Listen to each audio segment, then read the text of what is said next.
A new theory about human nature was put forward by Sigmund Freud. He had discovered, he said, primitive sexual and aggressive forces hidden deep inside the minds of all human beings.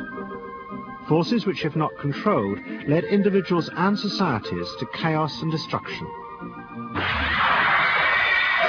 This series is about how those in power have used Freud's theories to try and control the dangerous crowd in an age of mass democracy. At the heart of the story is not just Sigmund Freud, but other members of the Freud family.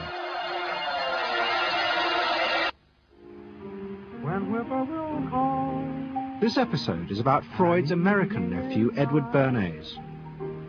Bernays is almost completely unknown today, but his influence on the 20th century was nearly as great as his uncle's. Because Bernays was the first person to take Freud's ideas about human beings and use them to manipulate the masses.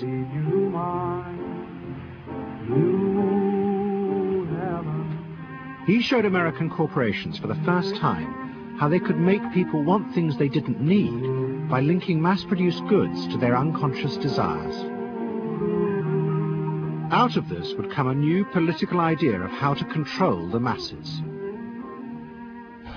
By satisfying people's inner selfish desires, one made them happy and thus docile. It was the start of the all-consuming self, which has come to dominate our world today.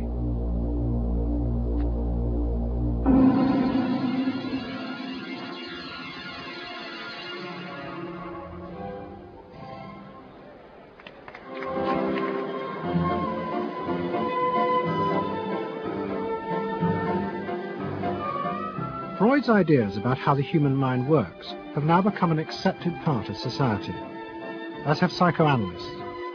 Every year, the psychotherapist's ball is held in a grand palace in Vienna. This is the psychotherapy ball. Psychotherapists come, some advanced patients come, or former patients come, and many other people, friends, but also people from the Viennese society who like to go to a nice, elegant, comfortable ball. But it was not always so. 100 years ago, Freud's ideas were hated by Viennese society. At that time, Vienna was the center of a vast empire ruling Central Europe. And to the powerful nobility of the Habsburg court, Freud's ideas were not only embarrassing, but the very idea of examining and analyzing one's inner feelings was a threat to their absolute control. You see, at that time, these people had the power. And of course, you just were not allowed to show your bloody feelings. I mean, you just couldn't. You know, I mean, you couldn't, if you were unhappy. Can you imagine, for instance, you sit somewhere in the country in a castle, you are deeply unhappy, you are a woman. You couldn't go to your maid and cry on her shoulders, or you couldn't go into the village and complain, you know, about your feelings. I mean, you couldn't, it was like selling yourself to somebody. You just couldn't, you know, because they had to respect you. Now, of course, Freud, you see, put that thought very much into question, because you see, to examine yourself, you would have to put a lot of other things into question. Your society, everything that surrounds you. And that wasn't a good thing at that time. Why not? Because your self-created empire, to a certain extent, would have fallen into bits much earlier already. But what frightened the rulers of the empire even more was Freud's idea that hidden inside all human beings were dangerous instinctual drives. Freud had devised a method he called psychoanalysis. By analyzing dreams and free association, he had unearthed, he said, powerful sexual and aggressive forces, which were the remnants of our animal past. Feelings we repressed because they were too dangerous. Freud devised a method for exploring a hidden part of the mind, which we nowadays call the unconscious, which is a part that is totally unknown to our consciousness, that there exists a barrier in all our minds which prevents these hidden and unwelcome impulses of the unconscious from emerging. Good night.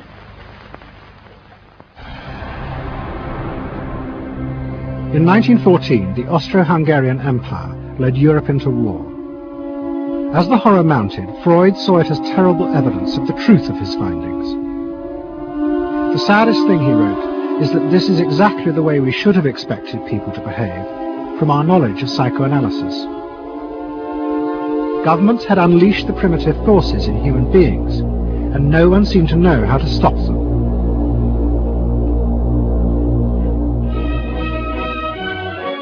At that time, Freud's young nephew, Edward Bernays, was working as a press agent in America. His main client was the world-famous opera singer Caruso, who was touring the United States.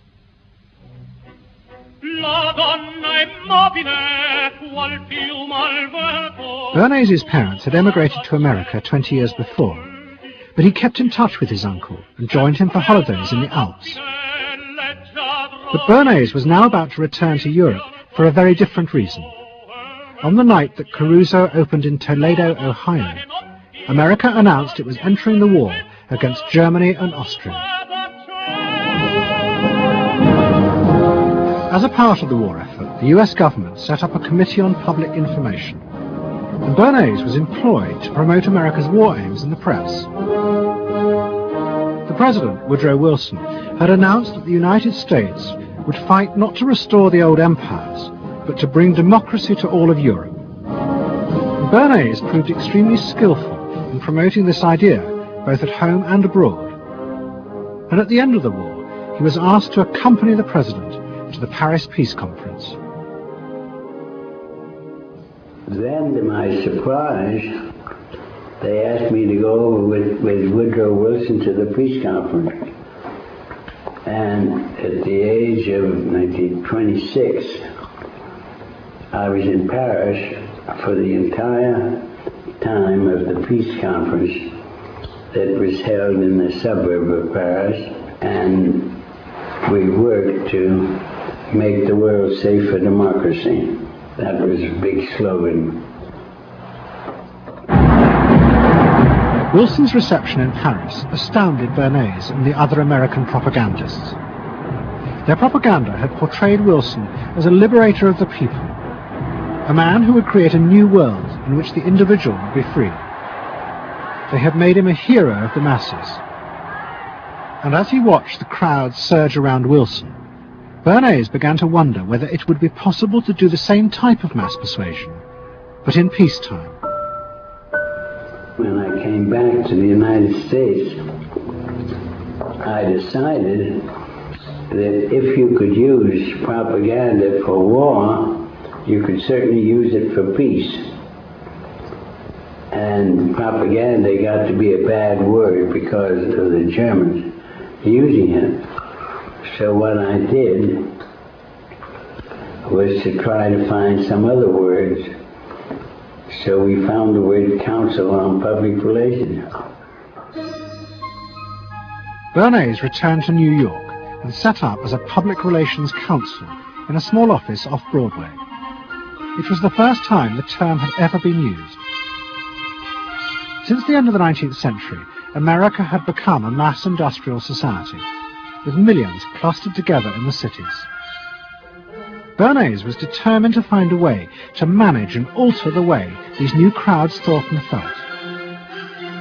To do this, he turned to the writings of his uncle Sigmund. While in Paris, Bernays had sent his uncle a gift of some Havana cigars. In return, Freud had sent him a copy of his general introduction to psychoanalysis. Bernays read it, and the picture of hidden irrational forces inside human beings fascinated him. He wondered whether he might make money by manipulating the unconscious.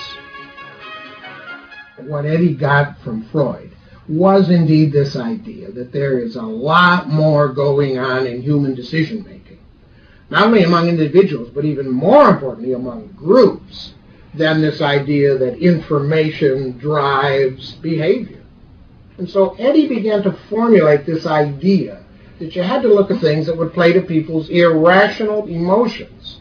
And you see, that moved Eddie immediately into a different category from other people in his field and most government officials and managers of the day who thought if you just hit people with all this factual information, they would look at that and say, oh, of course. And Eddie knew that was not the way the world worked. Bernays set out to experiment with the minds of the popular classes. His most dramatic experiment was to persuade women to smoke. At that time, there was a taboo against women smoking, and one of his early clients, George Hill, the president of the American Tobacco Corporation, asked Bernays to find a way of breaking it. He said, we're losing half of our market because men have invoked a taboo against women smoking in public. Can you do anything about that? I said, let me think about it. And then I said, have I your permission to see a psychoanalyst to find out what cigarettes mean to women? He said, what'll it cost? So I called up Dr. Brill, A.A. Brill, who was a leading psychoanalyst in New York at that time. How come you didn't call your uncle? Why didn't you call your uncle? Because he was in Vienna. A.A. Brill was one of the first psychoanalysts in America, and for a large fee he told Bernays that cigarettes were a symbol of the penis and of male sexual power. He told Bernays that if he could find a way to connect cigarettes with the idea of challenging male power, then women would smoke, because then they would have their own penises. Every year, New York held an Easter Day parade to which thousands came, and Bernays decided to stage an event there. He persuaded a group of rich debutantes to hide cigarettes under their clothes.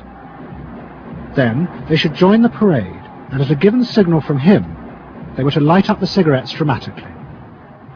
Bernays then informed the press that he had heard that a group of suffragettes were preparing to protest by lighting up what they called torches of freedom.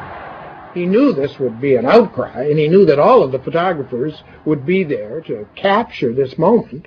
And so he was ready with a phrase which was torches of freedom. And so here you have a symbol, women, young women, debutantes, smoking a cigarette in public with a phrase that means anybody who believes in this kind of equality pretty much has to support them in the ensuing debate about this, because torches of freedom.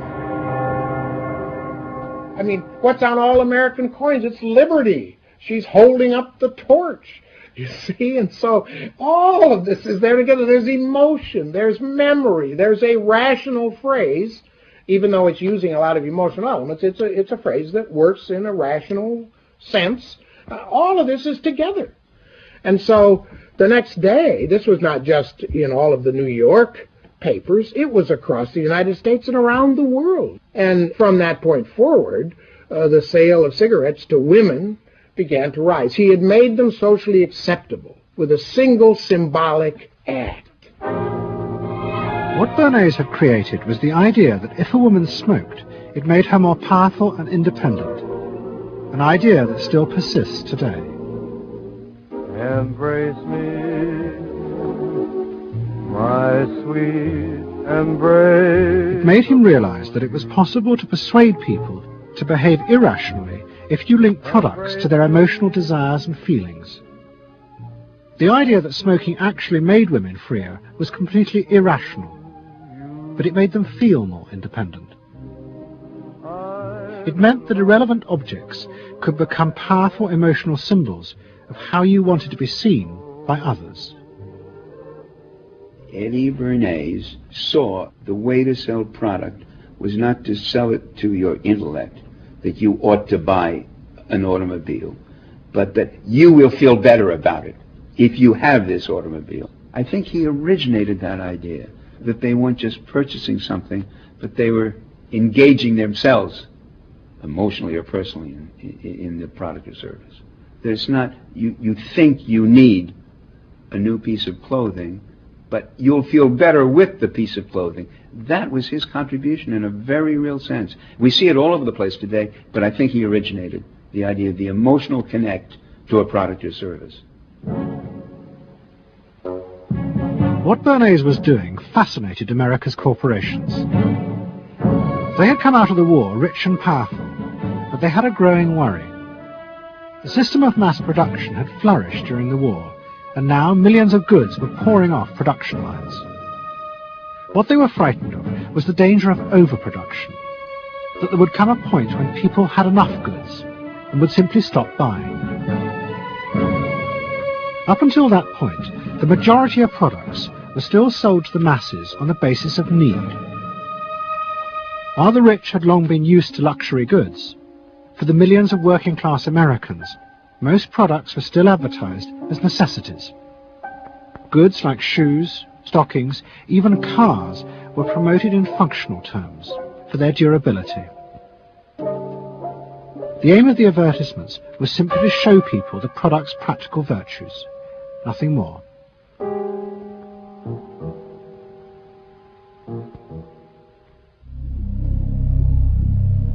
What the corporations realized they had to do was transform the way the majority of Americans thought about products. One leading Wall Street banker, Paul Mazur of Lehman Brothers, was clear about what was necessary. We must shift America, he wrote, from a needs to a desires culture. People must be trained to desire, to want new things even before the old have been entirely consumed. We must shape a new mentality in America. Man's desires must overshadow his needs. Prior to that time, there was no American consumer. There was the American worker, and there was the American owner, and they manufactured and they saved and they ate what they had to, and the people shopped for what they needed. And while the very rich may have bought things they didn't need, most people did not.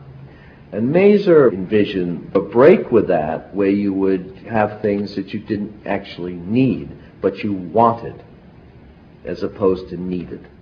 And the man who would be at the center of changing that mentality for the corporations was Edward Bernays. Bernays really is the guy within the United States, more than anybody else, who sort of brings to the table psychological theory as something that is an essential part of how, from the corporate side, of how we are going to appeal to the masses effectively. And the whole sort of merchandising establishment and sales establishment is ready for Sigmund Freud. I mean, they are ready for understanding what motivates the human mind. And so that there's this real openness to Bernays' techniques being used to sell products to the masses. Beginning in the early 20s, the New York banks funded the creation of chains of department stores across America. They were to be the outlets for the mass-produced goods, and Bernays' job was to produce the new type of customer. Bernays began to create many of the techniques of mass consumer persuasion that we now live with. He was employed by William Randolph Hearst to promote his new women's magazines, and Bernays glamorized them by placing articles and advertisements that linked products made by others of his clients to famous film stars like Clara Bow, who was also his client. Bernays also began the practice of product placement in the movies, and he dressed the stars at the film's premieres with clothes and jewelry from other firms he represented. He was, he claimed, the first person to tell car companies they could sell cars as symbols of male sexuality.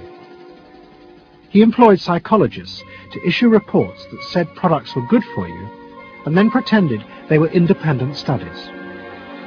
He organized fashion shows in department stores, and paid celebrities to repeat the new and essential message: you bought things not just for need, but to express your inner sense of yourself to others. There's a psychology of dress. Have you ever thought about it? How it can express your character? You all have interesting characters, but some of them are all hidden.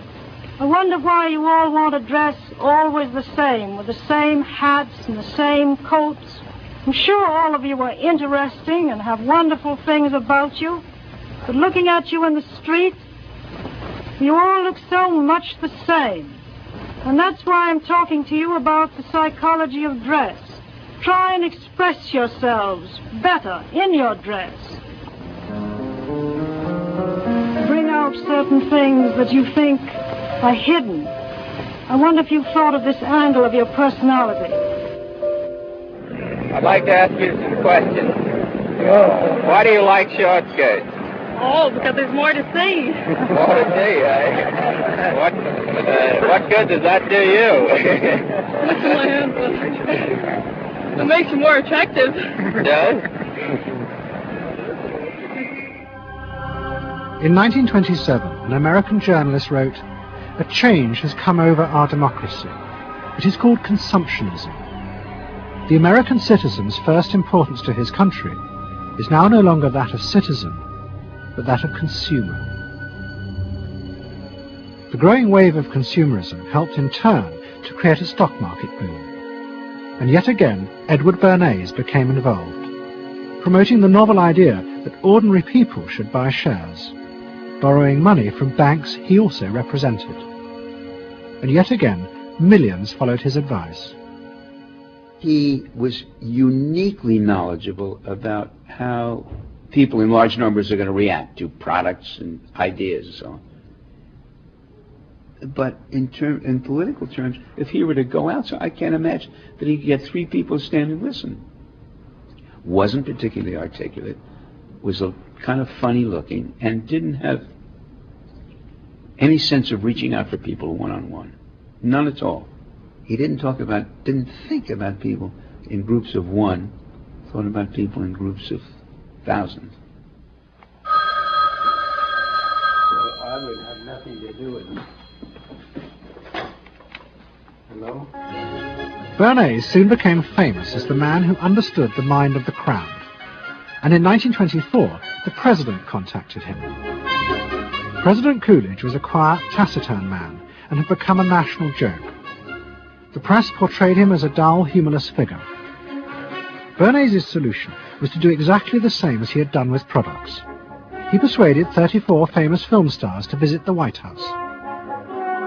And for the first time, politics became involved with public relations. And I lined up these 34 people, and I'd say, "What's your name?" He'd say, "Al Jolson." I'd say, "Mr. President, Al Jolson." Next day, every newspaper in the United States had a front page story. President Coolidge entertains actors at White House. And the Times had a headline which said, "President nearly laughed." And everybody was happy. But while Bernays became rich and powerful in America, in Vienna his uncle was facing disaster. Like much of Europe, Vienna was suffering an economic crisis and massive inflation, which wiped out all of Freud's savings. Facing bankruptcy, he wrote to his nephew for help. Bernays responded by arranging for Freud's works to be published for the first time in America, and began to send his uncle precious dollars, which Freud kept secretly in a foreign bank account.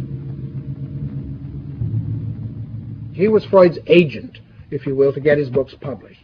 Well, of course, once the books were being published, Eddie couldn't help himself but promote these books, see that everybody read them, make them controversial, emphasize the fact that, do you know what Freud says about sex and what he says cigarettes are a symbol of, and so on and so forth? How do you suppose all those stories got out? Certainly the academics weren't spreading these around the country. Eddie Bernays was. Then, when Freud became accepted, well then, of course, to go to a client and say, "Well, Uncle Siggy," see, then that had some cachet. But notice there, first Eddie created Uncle Siggy in the U.S., made him acceptable, secondly, and thirdly, then capitalized on Uncle Siggy. Typical Bernays performance.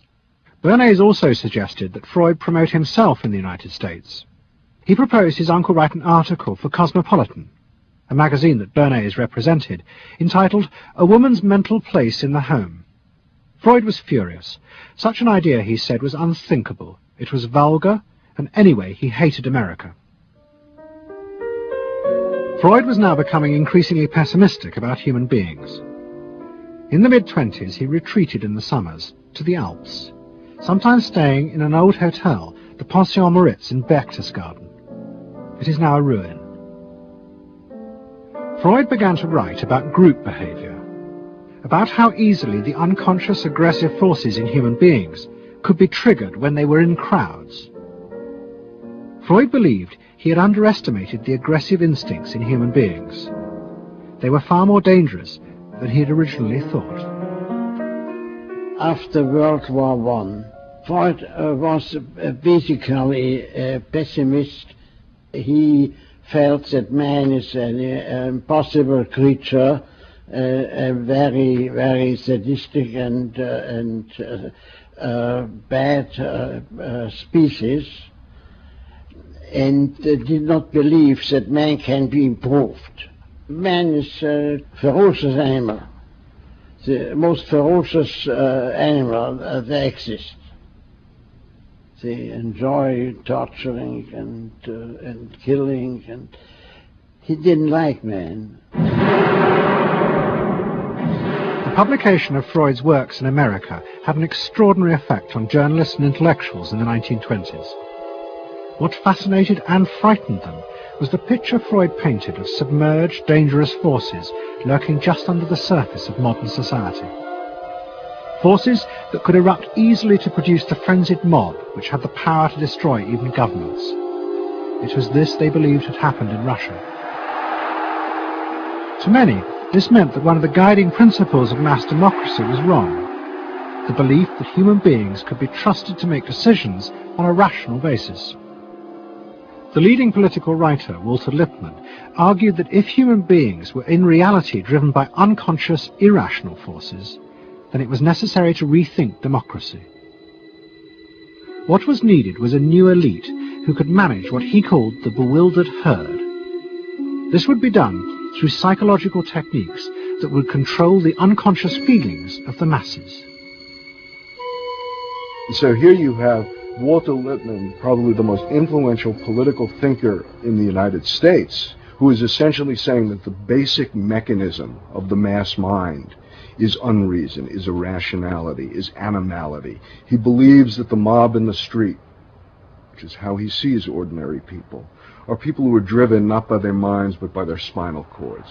The notion of kind of animal drives, unconscious instinctual drives lurking beneath the surface of civilization. And so they started looking towards psychological science as a way of understanding the mechanisms by which the popular mind works, specifically with the goal of figuring out how to understand how to apply those mechanisms to strategies for social control. Edward Bernays was fascinated by Lippmann's arguments, and also saw a way to promote himself by using them. In the 1920s, he began to write a series of books which argued that he had developed the very techniques Lippmann was calling for. By stimulating people's inner desires and then sating them with consumer products, he was creating a new way to manage the irrational force of the masses. He called it the engineering of consent. Democracy, to my father, was a wonderful concept, but I don't think he felt that all those publics out there had reliable judgment, and that they very easily might vote for the wrong man or want the wrong thing, so that they had to be guided from above. It's enlightened despotism in a sense. You appeal to their desires and their unrecognized longings, that sort of thing. That you can tap into their deepest desires or their deepest fears and use that to your own purposes. And then, in 1928, a president came to power who agreed with Bernays. President Hoover was the first politician to articulate the idea that consumerism had become the central motor of American life.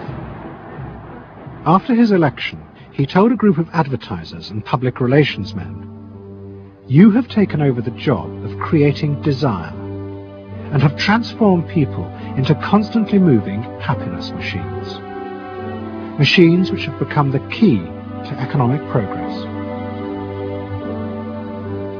What was beginning to emerge in the 1920s was a new idea of how to run mass democracy.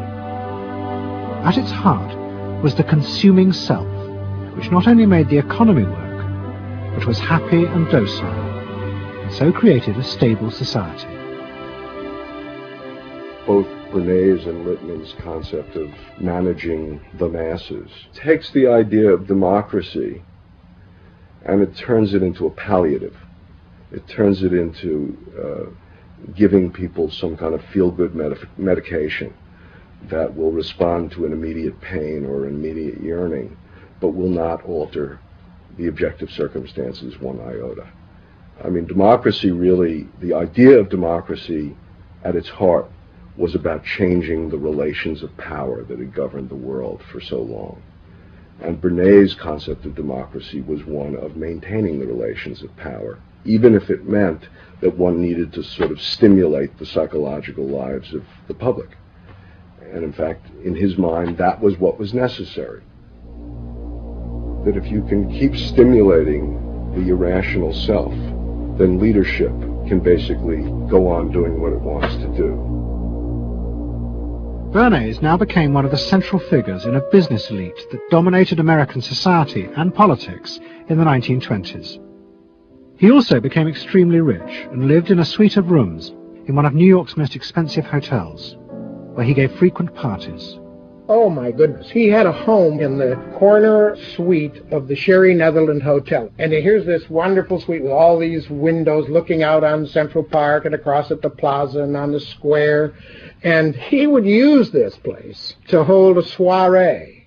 The mayor would come, all the media leaders would come, the political leaders, the business leaders, the people in the arts. I mean, it was a who's who. People wanted to know Eddie Bernays because, you know, he himself became a sort of a famous man, a sort of a magician who could make these things happen. He knows everybody. He knows the mayor and he knows the senator, and he calls politicians on the telephone as if he did get literally a high or a bang out of doing what he did. And that's fine, but it can be a little hard on the people around you, especially when you make other people feel stupid.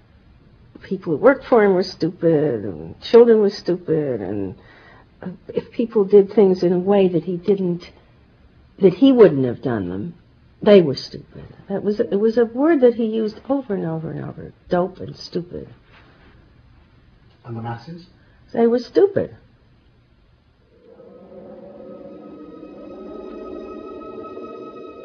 But Bernays' power was about to be destroyed dramatically, and by a type of human irrationality he could do nothing to control.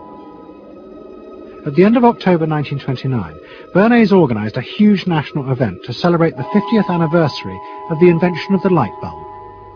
President Hoover, the leaders of major corporations, and bankers like John D. Rockefeller were all summoned by Bernays to celebrate the power of American business. But even as they gathered, news came through that shares on the New York Stock Exchange were beginning to fall catastrophically. Throughout the 1920s, speculators had borrowed billions of dollars. The banks had promoted the idea that this was a new era where market crashes were a thing of the past. But they were wrong. What was about to happen was the biggest stock market crash in history. Investors had panicked and begun to sell in a blind, relentless fury that no reassurance by bankers or politicians could halt. And on the 29th of October 1929, the market collapsed.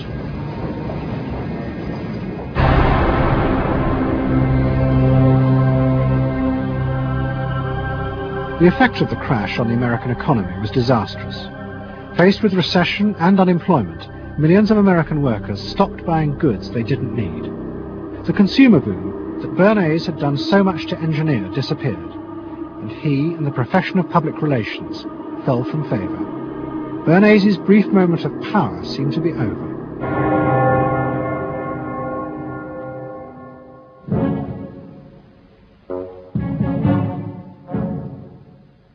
The effect of the Wall Street crash on Europe was also catastrophic. It intensified the growing economic and political crisis in the new democracies. In both Germany and Austria, there were violent street battles between the armed wings of different political parties. Against this backdrop, Freud, who was suffering from cancer of the jaw, retreated yet again to the Alps. He wrote a book called Civilization and Its Discontents. It was a powerful attack on the idea that civilization was an expression of human progress. Instead, Freud argued, civilization had actually been constructed to control the dangerous animal forces inside human beings. What was implicit in Freud's argument was that the ideal of individual freedom, which was at the heart of democracy, was impossible. Human beings could never be allowed to truly express themselves because it was too dangerous. They must always be controlled and would thus always be discontent.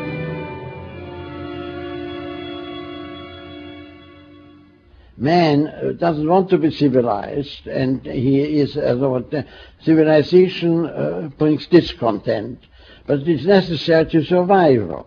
Otherwise he couldn't survive. So he must be discontent, because this would be the only way to keep him within limits. But what did Freud think about the idea of the equality of man? He didn't believe in it. We had 32 parties, and Hitler said, before those parties don't vanish, there is no Germany. That's true. You can't have 32 parties. And so they felt, this one person will put an end to this comedy. Freud was not alone in his pessimism. Politicians like Adolf Hitler emerged from a growing despair in the 1920s about democracy. The Nazis were convinced that democracy was dangerous because it unleashed a selfish individualism, but didn't have the means to control it. Hitler's party, the National Socialists, stood in elections, promising in their propaganda that they would abandon democracy because of the chaos and unemployment it led to. Die Parteien versprachen den Himmel auf Erden.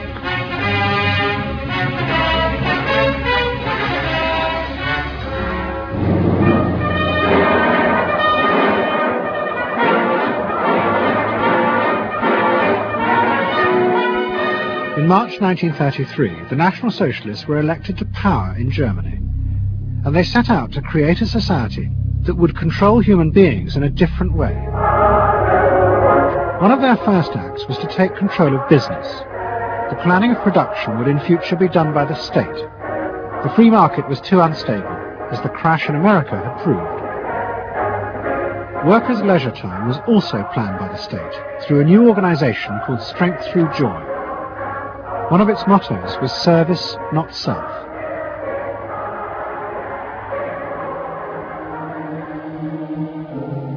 But the Nazis did not see this as a return to an old form of autocratic control. It was a new alternative to democracy, in which the feelings and the desires of the masses would still be central, but they would be channeled in such a way as to bind the nation together. The chief exponent of this was Joseph Goebbels, the Minister of Propaganda. Es mag gut sein, Macht zu besitzen, die auf Gewehren ruht. Besser aber und beglückender ist es, das Herz eines Volkes zu gewinnen und es auch zu behalten. Goebbels organized huge rallies, whose function, he said, was to forge the mind of the nation into a unity of thinking, feeling, and desire. One of his inspirations, he told an American journalist, was the writings of Freud's nephew, Edward Bernays. In his work on crowd psychology, Freud had described how the frightening irrationality inside human beings could emerge in such groups. The deep, what he called libidinal forces of desire, are given up to the leader, while the aggressive instincts are unleashed on those outside the group. Freud wrote this as a warning, but the Nazis were deliberately encouraging these forces because they believed they could master and control them. Well, Freud was saying that masses are bound by libidinal forces. They love each other and delegate their ideas and their feelings to the check on top. What are libidinal forces? What are libidinal forces? Well, forces of love. Not hate. No, hate is delegated to the others outside.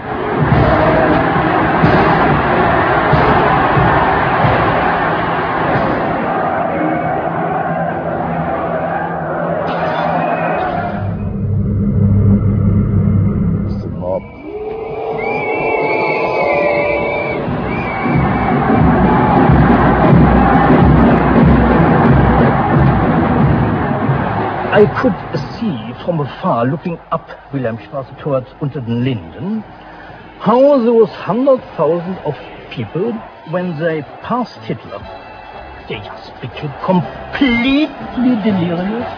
They began to shout these cries I will never get out of my ears. Heil, Sieg, Heil, they demented. And here I got confirmation how those irrational forces, uncontrollable forces in Germany, in the Germans, had erupted, had broken out, were running wild, were departing, marching on.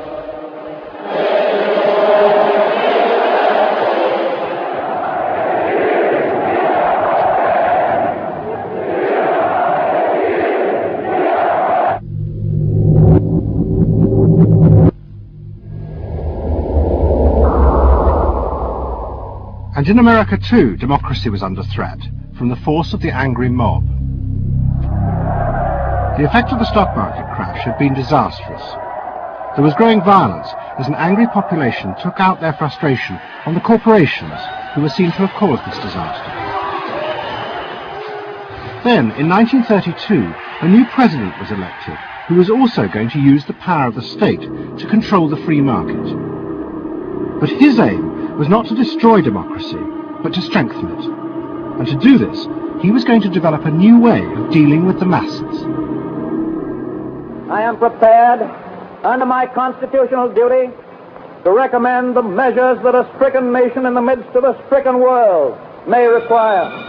But in the event that the national emergency is still critical, I shall not evade the clear course of duty that will then confront me. I shall ask the Congress for the one remaining instrument to meet the crisis: broad executive power.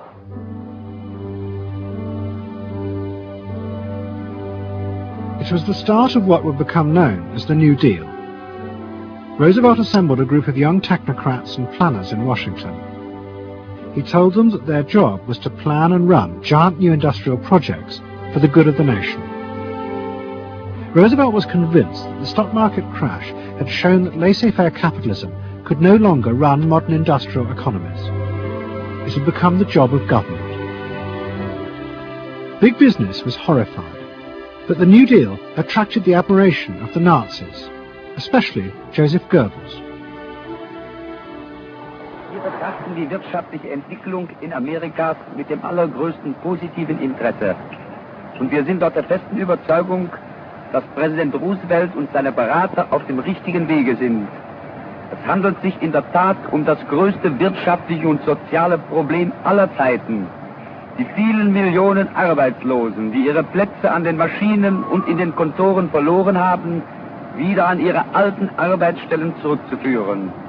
Das kann nicht allein der privaten Initiative überlassen werden. Ausschlaggebend ist, dass die öffentliche Hand mit positiven Maßnahmen eingreift. But although Roosevelt, like the Nazis, was trying to organize society in a different way, unlike the Nazis, he believed that human beings were rational and could be trusted to take an active part in government. Roosevelt believed it was possible to explain his policies to ordinary Americans and take into account their opinions. To do this, he was helped by the new ideas of an American social scientist called George Gallup. Favorite reading of New Deal Washington, the survey of U.S. public opinion. From offices at Princeton, New Jersey, a famed statistician, Dr. George Gallup, tells Washington from week to week what the nation is thinking. And in New York, Fortune magazine's analyst, Elmo Roper, compiles for publication a continuous record of the nation's approval or disapproval of how the country is being run. Gallup and Roper rejected Bernays' view that human beings were at the mercy of unconscious forces and so needed to be controlled. Their system of opinion polling was based on the idea that people could be trusted to know what they wanted. They argued that one could measure and predict the opinions and behavior of the public if one asked strictly factual questions and avoided manipulating their emotions. Well, how about this one? Do you think Franklin D. Roosevelt's New Deal has been bad for the nation in general? No, that question's loaded. It automatically suggests an answer. Well, how about this? Is your present feeling toward President Roosevelt one of general approval or general disapproval? That's better. Prior to scientific polling, the view of many people was that you couldn't trust public opinion. It was irrational, that it was ill-informed, chaotic, unruly, and so forth. And so that opinion should be dismissed. But with scientific polling, I think it established very clearly that people are rational, that they do make good decisions, and this offers democracy a chance to be truly informed by the public, giving everybody a voice in the way the country is run.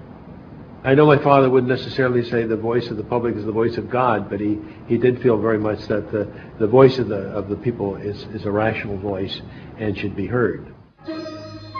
What Roosevelt was doing was forging a new connection between the masses and politicians. No longer were they irrational consumers who were managed by sating their desires. Instead, they were sensible citizens who could take part in the governing of the country. In 1936, Roosevelt stood for re-election. He promised further control over big business. To the corporations, it was the beginning of a dictatorship.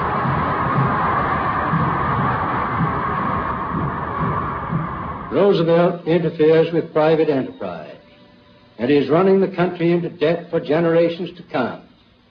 The way to get recovery is to let business alone. But Roosevelt was triumphantly re-elected. It looks, my friends, like a real landslide this time. So please let me thank you again and tell you that I hope to see you all very soon and bid you an affectionate good night. Faced with this, business now decided to fight back, to regain power in America. At the heart of the battle would be Edward Bernays and the profession he had invented, public relations.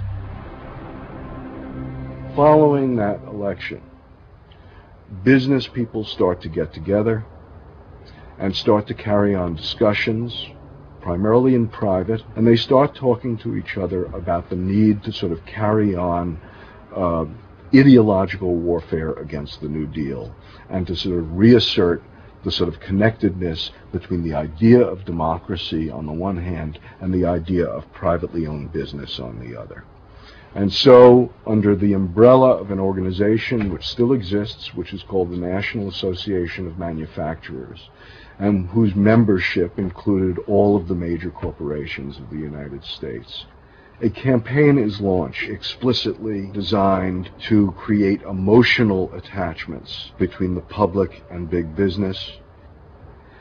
It's Bernays' techniques being used on a grand scale. I mean, totally.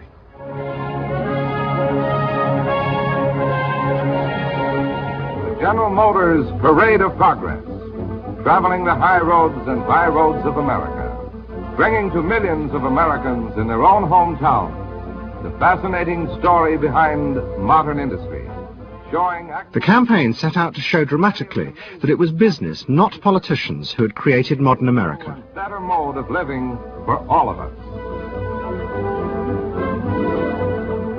Bernays was an advisor to General Motors, but he was no longer alone. The industry he had founded now flourished as hundreds of public relations advisors organized a vast campaign.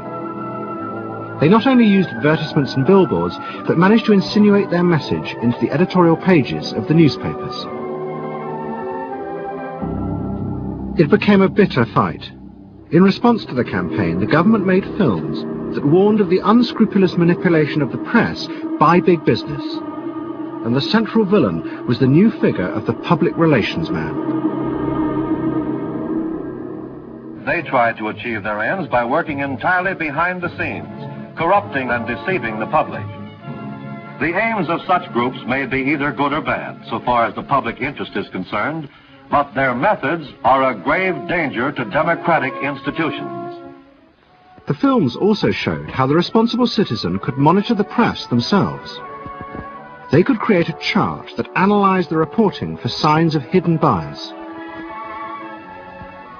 But such earnest instruction was to be no match for the powerful imagination of Edward Bernays.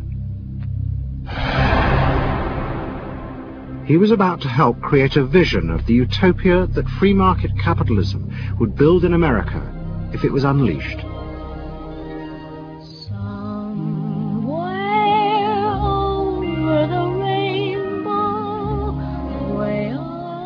In 1939, New York hosted the World's Fair. Edward Bernays was a central advisor. He insisted that the theme be the link between democracy and American business.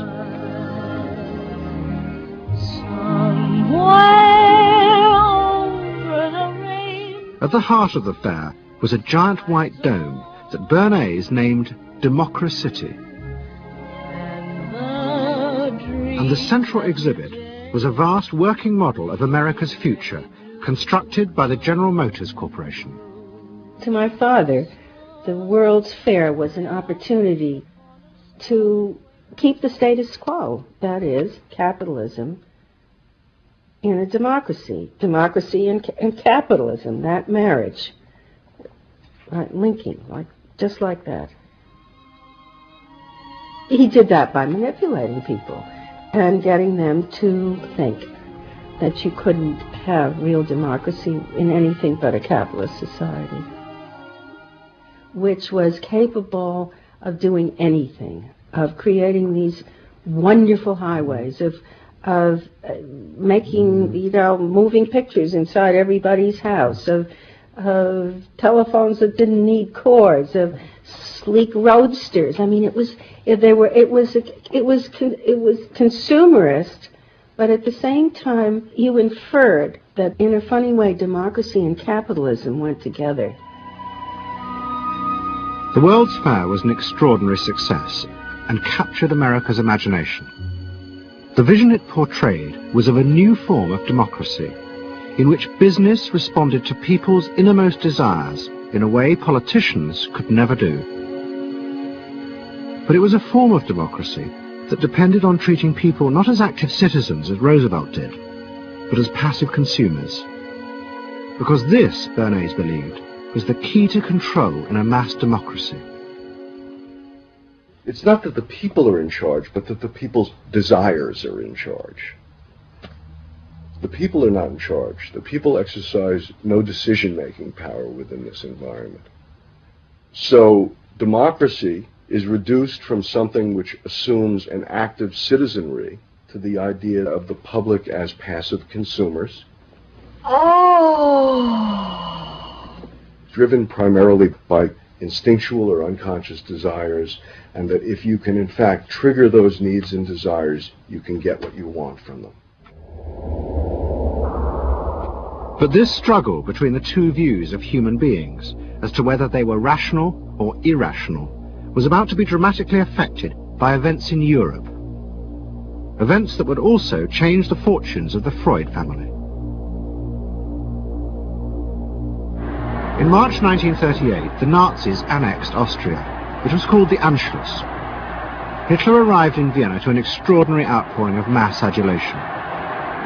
But even as he drove through the city, behind the scenes, the Nazis were systematically whipping up and unleashing the hatred of the crowd against the enemies of the new Greater Germany. The Anschluss was a kind of explosion of terrible hatred against the enemies, so-called enemies, or whatever they considered enemies, against the Jews totally, and also against a lot of very decent Austrians who had opposed the Nazis in Austria. They said it's legitimate now, you can do what you want, so they did it. Stealing, robbing and killing, I can't say it otherwise. And human depravity, of course, is always very near to normal behavior. It can change very quickly.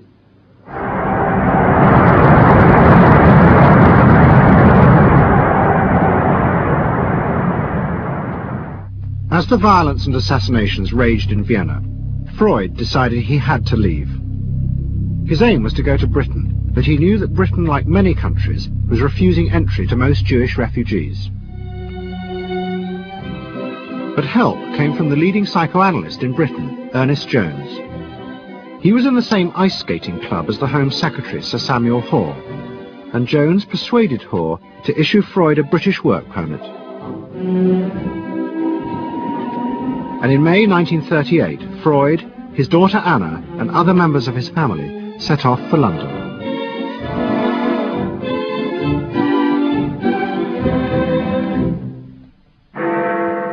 Freud arrived in London as Britain was preparing for war, and he settled with his daughter Anna in a house in Hampstead.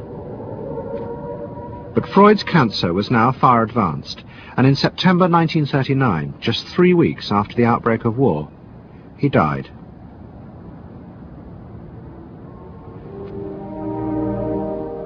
The Second World War would utterly transform the way governments saw democracy and the people they governed. Next week's programme will show how the American government, as a result of the war, became convinced there were savage, dangerous forces hidden inside all human beings, forces that needed to be controlled. The terrible evidence from the death camps seemed to show what happened when these forces were unleashed. And politicians and planners in post-war America would come to believe that hidden under the surface of their own population were the same dangerous forces. And they would turn to the Freud family to help control this enemy within.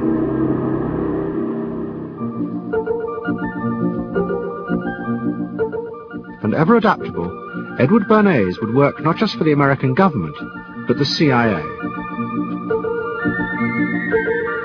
And Sigmund Freud's daughter Anna would also become powerful in the United States, because she believed that people could be taught to control the irrational forces within them. Out of this would come vast government programs to manage the inner psychological life of the masses.